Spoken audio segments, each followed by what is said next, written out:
E aí pessoal, beleza? Vamos dando continuidade aqui no nosso curso de dinâmica e agora vamos falar sobre leis de Newton. São basicamente três leis. A primeira lei de Newton é aquela que também é conhecida pela palavra-chave inércia, que basicamente é a tendência dos corpos conservarem sua velocidade vetorial. Guardem essa informação, velocidade vetorial. No português bem claro, um corpo ele tende a permanecer em movimento se ele já estiver em movimento. E ele tende a permanecer em repouso caso ele já esteja em repouso. Tranquilo? Então, por exemplo, vamos imaginar aquele caminhão que está vindo com toda na rodovia.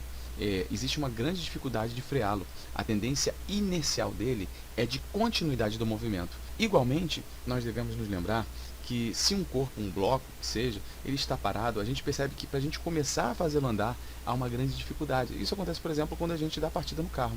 Então a gente começa a andar, né, no primeiro momento, quando a gente engata a primeira marcha, ele começa muito lento e aos poucos ele vai adquirindo a velocidade. A tendência inercial de quem está, de um corpo que está em movimento, é permanecer em movimento. Já para um corpo que está parado, é permanecer parado. E aí a gente vem para o segundo enunciado aqui, no meio, que diz o seguinte: para que as tendências inerciais de um corpo sejam vencidas, é necessária a intervenção de uma força externa. Então, naquele caso que a gente estava vendo, do bloco que está parado, por exemplo, em cima da mesa, a gente, para fazer com que ele saia da situação inicial que ele estava em repouso, ele tinha uma velocidade inicial igual a zero, nós temos que necessariamente aplicar uma força que consiga superar a tendência inercial de repouso.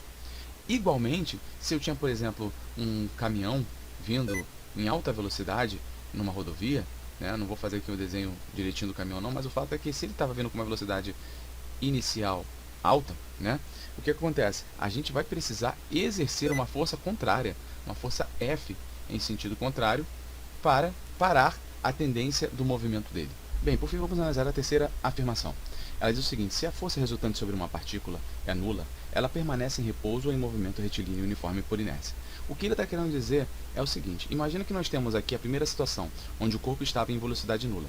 Se nós tivermos aqui a inexistência dessa força, que é uma força externa que a gente acabou de mostrar ali, que seria um agente que ia mudar a tendência inicial dela, o que vai acontecer?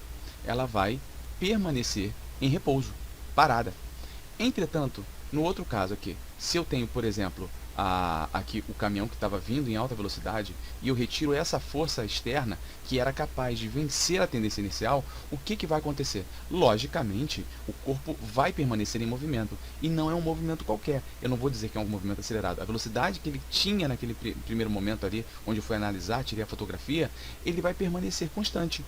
Já a segunda lei de Newton, que é aquela que a gente mais utiliza na maioria das questões de dinâmica, ela diz o seguinte: que a resultante das forças aplicadas a um corpo é igual ao produto de sua massa pela aceleração adquirida.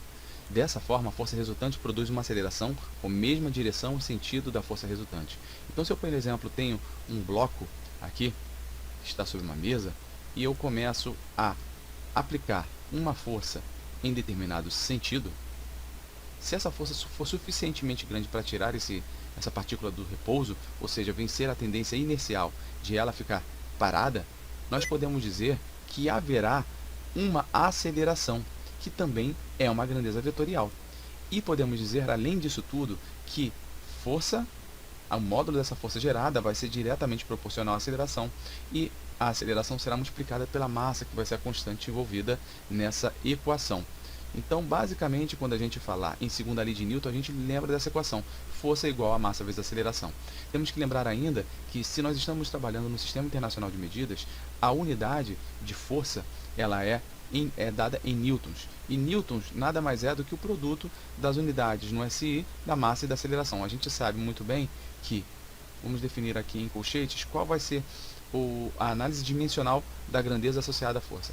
Nós temos aqui massa, força igual a massa, e a massa é dada em quilogramas, vezes a aceleração, que é dada no SI por metros por segundo ao quadrado. E desta forma, nós podemos dizer que 1 newton é igual a 1 kg vezes metro por segundo ao quadrado, equivale aqui a 1 newton. Já a terceira lei de Newton nos afirma que quando um corpo interage com o outro, aplicando-lhe uma força, que é definida como ação, ela recebe desse corpo a aplicação de uma outra força, que vai ser a chamada reação. E essa reação terá a mesma intensidade e mesma direção, entretanto terá sentido oposto.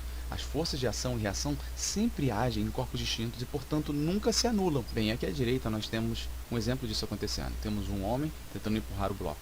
no exato momento que ele começa a fazer essa força, surge uma força chamada força de ação do homem sobre o bloco, que é definida aqui por FHB. Imediatamente surge uma outra força em reação àquela primeira, que tem a mesma direção e a mesma intensidade que ela. Entretanto, ela tem o sentido oposto. Além disso, posso dizer que elas agem em corpos diferentes. Enquanto a força de ação ocorre sobre o bloco, do homem sobre o bloco, a força de reação ocorre do bloco sobre o homem.